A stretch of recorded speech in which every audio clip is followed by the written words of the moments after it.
Tere, mina olen Laurine Sõdam, ma olen 15-aastane ja ma tulen Kastre vallast. Tervist, mina olen Germo Nurmeaja, Gamingi projekti juht.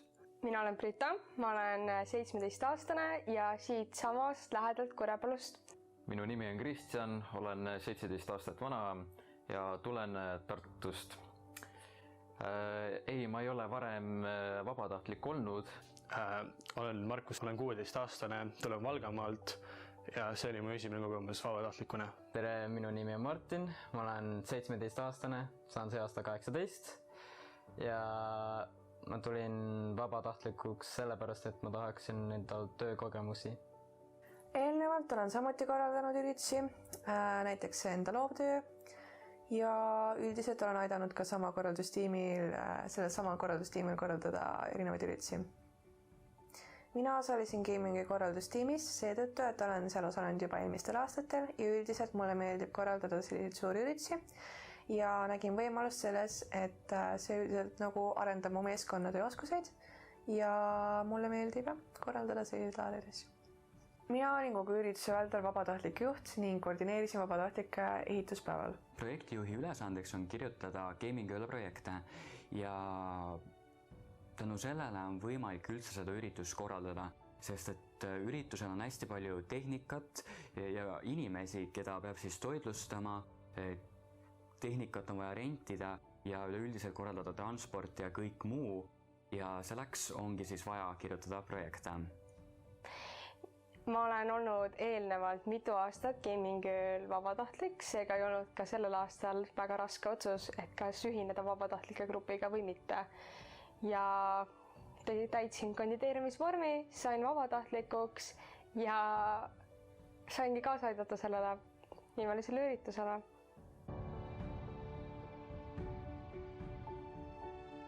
Ehituspäev on siis selline asi, mis toimub päev enne üritust ja seal valmistatakse kõik ette. Tuleb kohale kogu tehnika, siis on kohal vabatahtlikud, kõik tiimiliikmed ja see kõik asi pannakse üles. Et miks see vajalik on, siis sellepärast, et meil on hästi palju tehnikat, meil on hästi palju mööblit ja arvutid ja konsooli võivad alati alt vedada. Seega sellepärast ongi see päev enne võimaldabki siis kõik asjad läbi vaadata, et kõik need asjad toimiksid, kõik asjad üles panna ja on võimalik mõelda veel läbi detailid, mis on jäänud kahe silma vahele. Ehituspäev oli pikk ja pingeline. Teha oli vaja palju ja tegelikult abikäsi, kellega seda kõike teha, vähe. Oli vaja teipida vaibad, kujundada lava, kokku panna mingi minilava keskele, kõik arvutid, monitorid, konsoolid ühendada. Et ikkagi gamingöö oleks hea ja kõik toimiks. See läks meil päris pikale. Kindlasti oleks saanud seda optimaalsemalt teha, näiteks kui kõigile kohe mingi kindel asjade list anda, mida teha. Aga üleüldiselt me saime asjad tehtud ja midagi otseselt puudulikuks ei jäänud. Ehituspäeval oli minu ülesandeks tegeleda arvutitega ja teiste tehnikaseadmetega. Samas tegime ka palju füüsilist tööd, näiteks tõstsime laudu ringi ning aitasime üldiselt seal kaasa. Mina aitasin ehituspäeval seadistada arvuteid ja konsoole. Ehituspäeval saime enamus saalikujunduse valmis ning peaaegu kõik tehnikaga seotud asjad ka. Ehituspäeval oli kindlasti raskem hetk tehnika kokkupanemine ja üldse ülespanemine, aga meil olid üsna kogenud vabatahtlikud, kes said selle probleemi lahendatud ja kõik tehnika ja mööbel sai siiski ikkagi kokku lõpuks. Ehituspäeval läks hästi mulle arvutite seadistamine, üldse nagu laudade paigutamine niimoodi, et kõik oleks korras, kõik töötavad. Ma arvan, et minu jaoks suurim raskus, millega toime tulla, oli üleüldine pingetaluvus ning näha, kui palju asju on veel teha ja kui vähe aega selleks on ning sellele kõigele kainelt otsa vaadata ja mõelda, et lihtsalt tuleb hakata tegema, mitte mõelda ja paanitseda ja vinguda, kui palju on teha. Kindlasti oleks võinud olla ehituspäeval ka meil täpne ajakava, nii nagu üritusel on, et üritusel on meil siis selline ajakava, et meil on kõik tegevused minuti täpsusega järjekorras, see on siis detailne ajakava ja jälgivad ja järgivad kõik tiimiliikmed, et kõik asjad saaks tehtud, et kõik asjad sujuksid. Ehituspäeval seda ei olnud, tegime ikkagi hiljem to-do listi, et kõik need asjad siis kirja panna, mis on vaja ära teha. Üks raskus, millest me üle pidime saama, oli see, kui me pidime läpakate peale panema mänge, millega läks palju rohkem aega. Aega oleks võinud rohkem olla ja kui oleks võimalus nagu ööbida, siis ma saaksin nagu rohkem tegeleda. Siin võiks olla nagu rohkem ööbimist. Ehituspäeval oleks võinud meil olla palju rohkem aega ja oleks kiiremini võinud valmis saada asjad. Ehituspäev oli üsna tegus, sest et terve päev kõik vabatahtlikud ja kõik korraldajad olid kohal ja aitasid kõik üles seada. Töö kestis hilistöötundideni ning isegi ürituse toimumise päeval aitasid vabatahtlikud veel kõike üles seada. Ning üritus algas õigeaegselt ja saime ikkagi kõik lõpuks valmis. Mina olin viimane, kes siis ehituspäevalt lahkus, kell oli 2 öösel ja ega ma peale seda kohe magama minna ka ei saanud, sest et tuli vastata veel kirjadele ja küsimustele. Seega ma lõpuks sain siis 4 öötundi.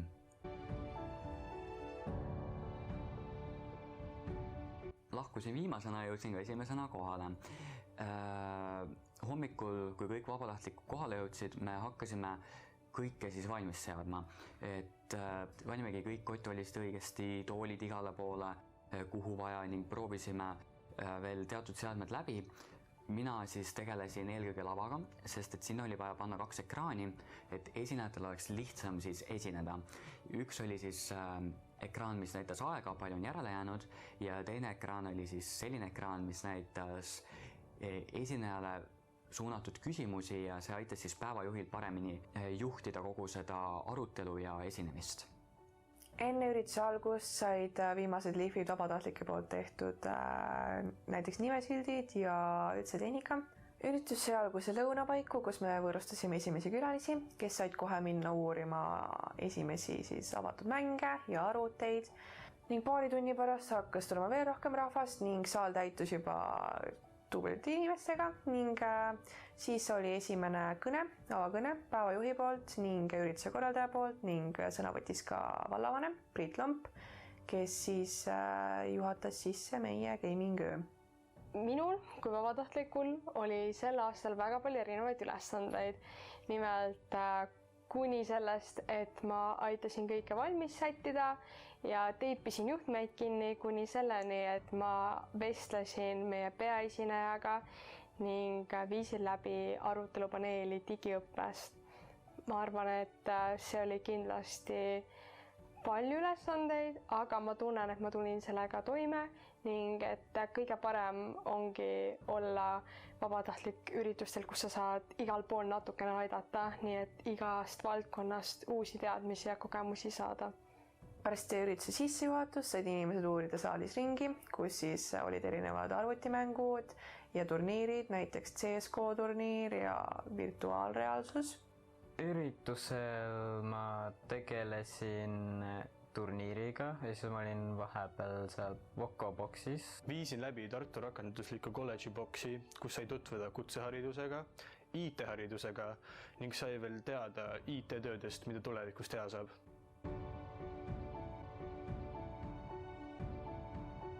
Ning ürituse õhtupoolikul külastas meid Roosa Bananike peaesinejana, kes rääkis meile sotsiaalmeedia positiivsetest ja negatiivsetest külgedest ning tema üldist kogemust üldse sotsiaalmeediaga.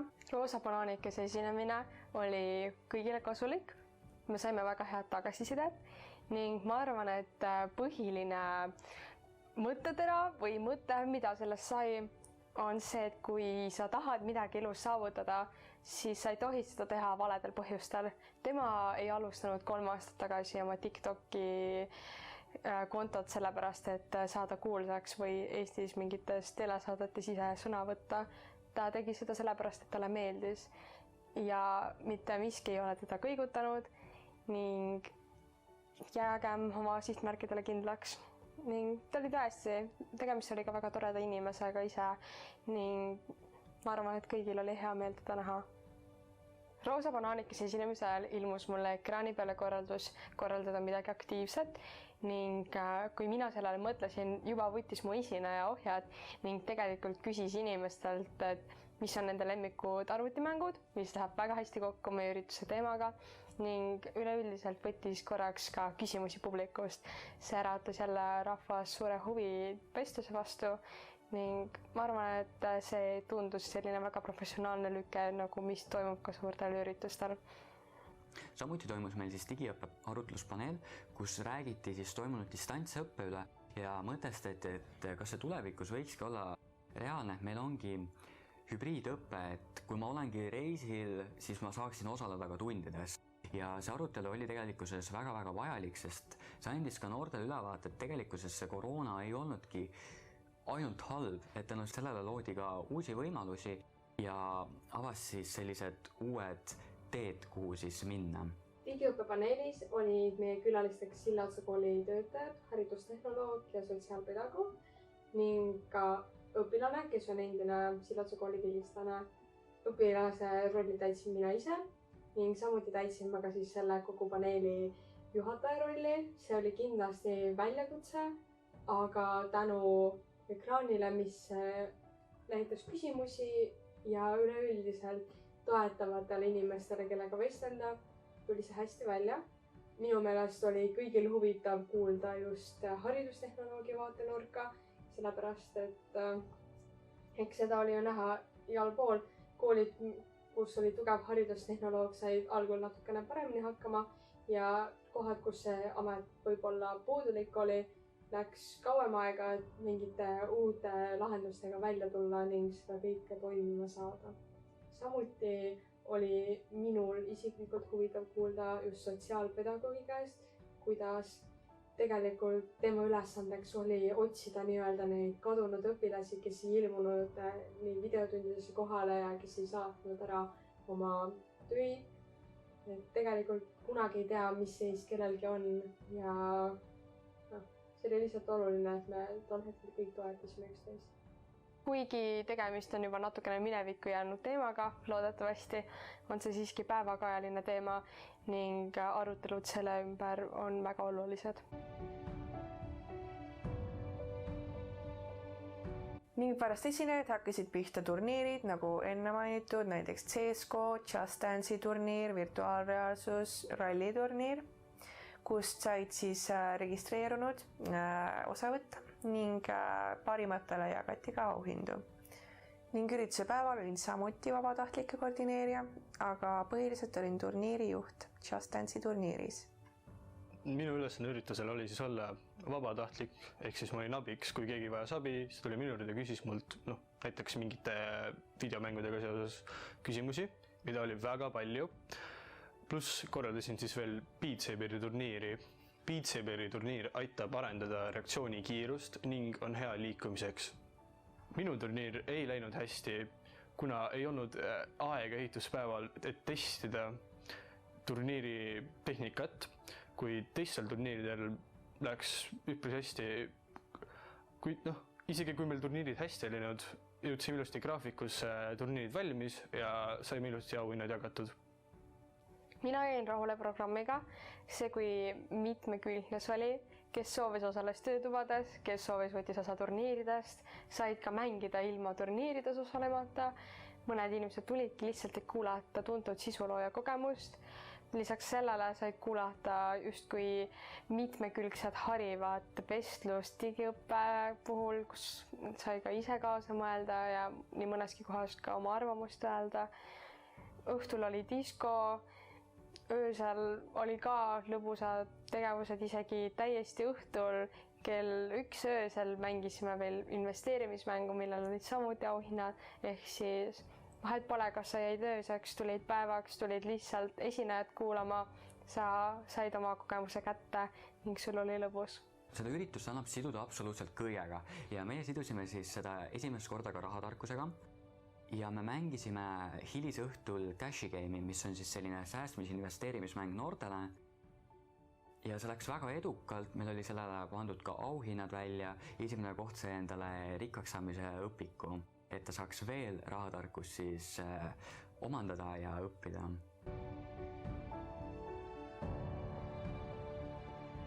Üks huvitav väljakutse, millega ma ei arvanud, et me peame tegelema või mis ma ei arvanud, et on nii raske, oli auhinnakottide sorteerimine. nii meil oli hunnikute viisi sponsorite asju ja üleüldse auhindu, mida siis võitjatele anda. Aga nüüd on küsimus, kuidas me jagame, kes on väärt mida. Nii et pidime natukene istuma, mõtlema, et kui esimene koht saab selle, siis kolmas koht ei tohiks tegelikult saada sama väärtuslikku asja. Nii et see oli selline kriitilise mõtlemise punkt. Kõik osalejad olid väga rõõmsameelsed ning võtsid väga paljudest ürituste tegevustest osa ning ürituse viimasel päeval, kokkupanekupäeval lahkusid külastajad umbes lõuna paiku ning pärast seda said hakata vabatahtlikud ürituse tehnikat ja mööblit kokku seadma. Ning kokkupanemine läks üsna kiiresti isegi. Kõik toidud ja mööbel ja tehnika üldiselt kõik tuli panna kokku ning oli üsna raske, kuid tegelikult olid kõik inimesed ikkagi väga motiveeritud ja aitasid lõpuni kõike teha, mis oli ülipositiivne, et pärast sellist rasket õhtut, pärast pikka õhtut ja ülipõnevat ja lahedat üritust olid kõik vabatahtlikud siiski entusiasmi täis ja olid valmis aitama lõpuni. Mis oleks võinud üritusel paremini minna? Ma kõigepealt siis räägin enda vaatevinklist ja siis üleüldiselt, kuidas võib-olla külastajad võisid seda näha. Ma arvan, et ma ise oleksin võinud olla rohkem ettevalmistunud, et ma oleksin võinud teha varuplaane, mida teha, kui küsimused saavad otsa, veel rohkem küsimusi, võib-olla uurida natukene rohkem esinejate tausta, et midagi huvitavat küsida ning mitte midagi korrata. Aga üleüldiselt üritusel võib-olla oleks võinud meil olla isegi veel rohkem vabatahtlikke, kuna minu juurde tulid paljud külastajad murega, et mõni monitor enam ei tööta või konsoolil on patareid tühjad. Ehk selleks oleks olnud vaja veel rohkem inimesi, kes tegutseksid. Kuna tegemist oli suure üritusega, meil oli kohapeal üle 90 inimese, siis järgmine kord me peame lihtsalt arvestama tõsiasjaga, et abilisi on vaja rohkem. Üritusel oleks võinud kindlasti paremini minna ajakavaga arvestamine ning näiteks üks seik Just Dance'i turniirist, kuidas finaalis üks Nintendo pult sai tühjaks ning ei töötanud enam ning sellega tuli kiiresti tegeleda. Kuid üldiselt sujus meil üritusel erinevate näiteks punktide korraldamine läks väga hästi, et ei tekkinud segadusi ning kõik osalejad, kes soovisid osaleda näiteks turniiris, need kõik said osaleda ning keegi ei jäänud ilma. Meeskonnatöö sujus ka ürituse ajal ülihästi, kuna meil olid organiseeritud ka raadiosaatjad, mille läbi me saime kiiresti infot vahetada. Need üritused on head noortele inimestele, kes tahavad kogeda näiteks mängude turniiridel osalemist, isegi kui nad ei ole nii head, et osaleda päris turniiridel ning seal on neil võimalus leida uusi tutvuseid ja inimesi, kellega siis peale üritust näiteks edasi suhelda ja mängida ka koos mingeid videomänge. Hästi läks see, et üritus oli sama edukas, nagu me lootsime. Inimesed tulid kohale ja esinejad tulid kohale. Kõik meie tellitud tehnika jõudis kohale ning et me ei pidanud ühegi suure puudusega tegelema. Hästi läks see, et meil olid suurepärased sponsorid, kes aitasid kokku panna väga motiveerivaid kingikotte ning et inimesed, kes olid turniiri võitnud, said tõesti, oldi üllatunud selle üle, kui head auhinnad olid. Sel aastal ma õppisin ka täiesti midagi uut. Ja ma esimest korda siis tegelesin nii suurelt sponsorlusega ja me siis tiimiga kirjutasime väga paljudele ettevõtetele, kus me siis küsisimegi mitte rahalist toetust, vaid just auhindu, et neid panna osalejatele auhinnakottidesse. Ja nii minule kui ka tiimile üllatuseks meid toetati väga-väga palju. Ja meil on selle üle väga-väga hea meel ja me saime hästi positiivse kogemuse sellest, et kui me korraldame midagi väga tähendusrikast, siis seda asja ka päriselt toetatakse ja seda on võimalik nii suurelt läbi viia. Läbi kõikide nende gaming-ürituste, millel ma olen kaasa aidanud, ma olen omandanud nii palju erinevaid uusi oskusi. Ma olen teinud pilte, aidanud üles sättida lava, nagu täiesti ehitanud, kokku pannud, mutrivõtmetega keeranud neid asju, külalistega suhelnud, minu avaliku suhtlemise oskused on väga palju paranenud ja ma arvan, et kõik need oskused eraldi aitavad mind tulevikus tööturul väga palju, sellepärast et ega ju iga töökoht soovib endale inimest, kellel on head suhtlemisoskused ning kes ei karda ka muudes asjades käsi külge panna. Tänu sellele projektile on kõik tiimiliikmed kindlasti arenenud üldiselt projekti kirjutamisest kuni ürituse läbiviimiseni. Isiklikult pärast selle ürituse korraldamist oskan ma kindlasti rohkem paberimajandusega tegeleda ning alates projekti kirjutamisest kuni pakkumiste võtmiseni üritusele ning üldiselt partneritega kindlasti suhtlemine ja partnerite otsimine üldse. Et see on kindlasti suur töö. Ma arvan, et just selle aasta Gaming Ööl ma sain aru, et ma võin tõepoolest improviseerida ka rasketes olukordades. Näiteks meie külalisesineja mainis, et ta tegelikult ei soovi ikkagi üksi esineda ja tal oleks suureks abiks, kui see toimuks justkui intervjuu vormis. Seega ma läksin temaga koos lavale ja küsisin talt küsimusi, mis palju tulid ka lihtsalt koha peal välja mõelda. Selle aasta üritus erines ka sellepärast teistest Gaming Öödest, sest et meil oli esimest korda nii palju tehnikat, üleüldiselt asju, mis siis kohale toodi. Meil oligi ehituspäevaks välja töötatud siis transpordiplaan, et kust tuleb midagi tuua ja meile toodigi sel korral peale tehnikaga mööblit ja vaibad, kõik sellised asjad. Ja seda oli väga-väga palju ning nende asjade sildistamine võttis planeeritus kauem aega.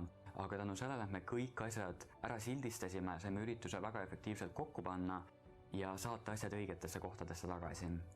Ma arvan, et kõige suurem õppetund järgmiseks korraks on, et ajakavast ei tohi maha jääda, kuna lõpuks meil läks natukene mõned asjad pikemalt kui planeeritud, siis juhtus nii, et tellitud bussid tahtsid juba lahkuda, aga osalejad ei olnud saanud kätte näiteks oma auhinnakotte ning see oli tõsiselt ebamugav olukord nii korraldajatele, nii noorsootöötajatele kui ka osalejatele, sest kõik oleks tahtnud veel olla, aga kui bussid on tellitud aja peale, siis peab minema, sellepärast et noored peavad ju kuidagi koju saama. Nii et järgmine kord kindlasti midagi tuleb siis lihtsalt lühemaks võtta või ära teha, sellepärast et ajakava on tähtis.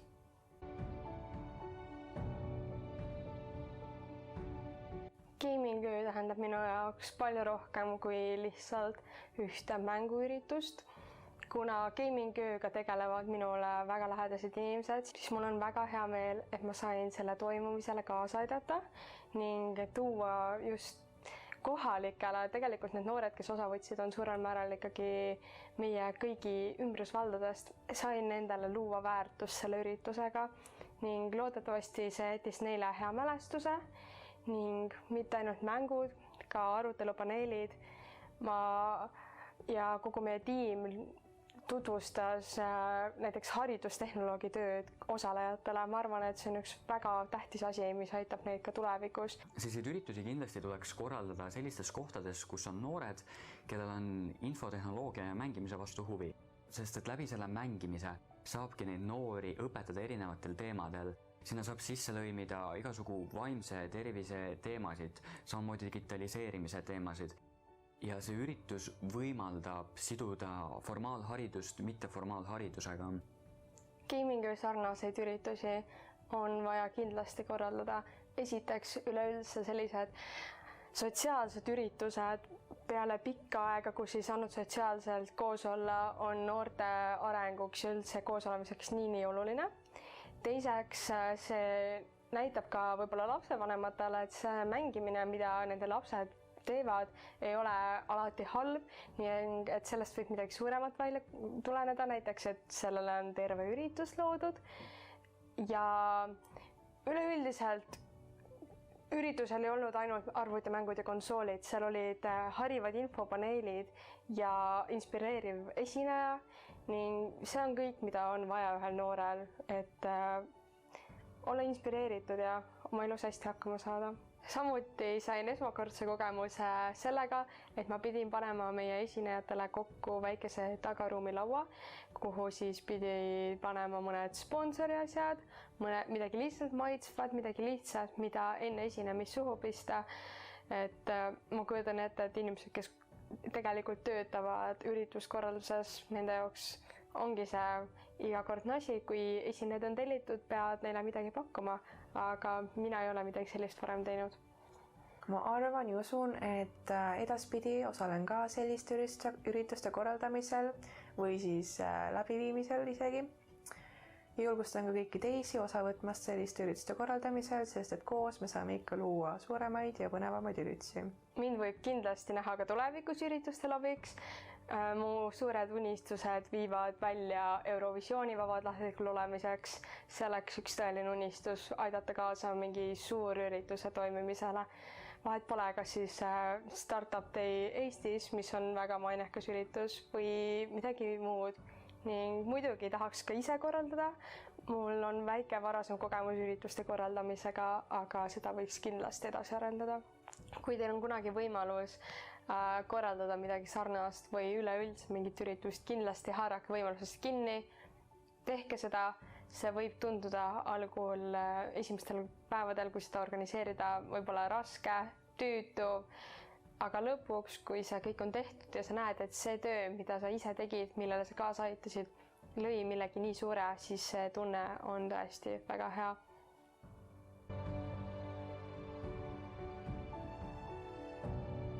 Ma annan 5 nõuannet, kuidas sa saaksid seda üritust korraldada ka oma piirkonnas või kogukonnas. Esimeseks, hakka seda üritust varakult planeerima. Meil juhtus sel korral nii, et meil oli kuu aega, et seda üritust siis planeerida. Ja me kirjutasime selle sellisesse fondi, et me saime üsna hilja rahastusotsuse, aga see oli ka omaette väljakutse, et kas me suudame kuu aega sellise ürituse ära korraldada. Ja ma viibisin sel perioodil nädal aega Tšehhis ja 2 nädalat Taanis. Ma pidin hästi palju tegema siis kaugtööd, aga see oli täiesti võimalik. Üritus toimus ja me saime kõik siiski korraldatud.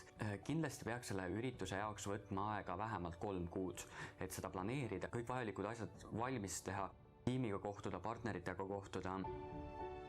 Teiseks, ehituspäev võiks olla ühe päeva asemel ka mitu päeva, et tiimi tagasisidet selguski siis see, et kas oleks võinud olla rohkem vabatahtlikke või oleks võinud olla mitu ehituspäeva. Ja see mitu ehituspäeva siis oleks aidanudki testida meil kogu tehnika läbi, oleksime saanudki teha kõik detailse ajakava valmis ja üleüldiselt ka ehituspäeva ajakava, et kõik sellised asjad oleks tänu sellele saanud siis tehtud. Kolmandaks, tiimis võiks olla vähemalt üks IT-inimene, kes mõistab kõik arvutite, konsoolide, mängude, heli ja kaablite kohta, sest et sellel üritusel peab kõik sellised asjad läbi mõtlema. Päris see nii ei ole, et ma ühendan kõik vooluvõrku ja nüüd kõik töötabki, vaid ikkagi tuleb teatud kontode seadistust teha, tuleb teha arvutitele seadistust, monitorid tuleb õigesti teatud kaablid külge panna, et mis meil ilmneski see, et meil oli siis 10 lisamonitori, millel ei olnud HDMI pesa, oli ainult VGA, aga meie arvutitel ja seadmetel ei olnud VGA siis pesasid ja me ei saanudki kõikidega ühendust teha.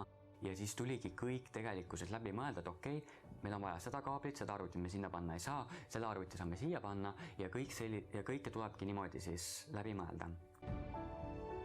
Neljandaks, seo üritust vaimse tervisega. See on väga hea koht, kus sa saad kätte kõik need digitehnoloogia ajastu inimesed ja kõik, kes mängivad. Ja sa saadki läbi selle edastada neile ka vaimse tervise teemasid. Näiteks meil saalis noorsootöötajad ikkagi ütlesid noortele, et tead, hoia pulti käes niimoodi või istu niimoodi. Ja tänu sellele me saime ka neid harida. Ja viimaseks, leia tehnikat tutvuste kaudu. Me oleme rentinud tehnikat väga palju, aga see on väga-väga kallis lõbu ja tasub siis leida partnereid, kellel on erinevaid seadmeid, mida saaks üritusel kasutada. Näiteks saame meie noortekeskustest konsoole, arvuteid ja monitore, samuti ma olen ise toonud konsoole, me mööblit saame näiteks koolidest ja noortekeskustest, et kõike on võimalik leida tutvuste kaudu. Ja kindlasti ma soovin edu ka sinu Gaming-laadse ürituse korraldamisel selle ürituse planeerimine ja läbiviimine on väga motiveeriv, eriti see hetk, kui sa istud päev enne laval ja vaatad saali ja kujutad ette, et tead, sul on 12 tunni pärast siin saalitäis inimesi. Need on need hetked, mis jäävad hästi kauaks meelde, need motiveerivad tegutsema ja üleüldiselt siis avavad uusi uksi, kuhu siis tulevikus minna.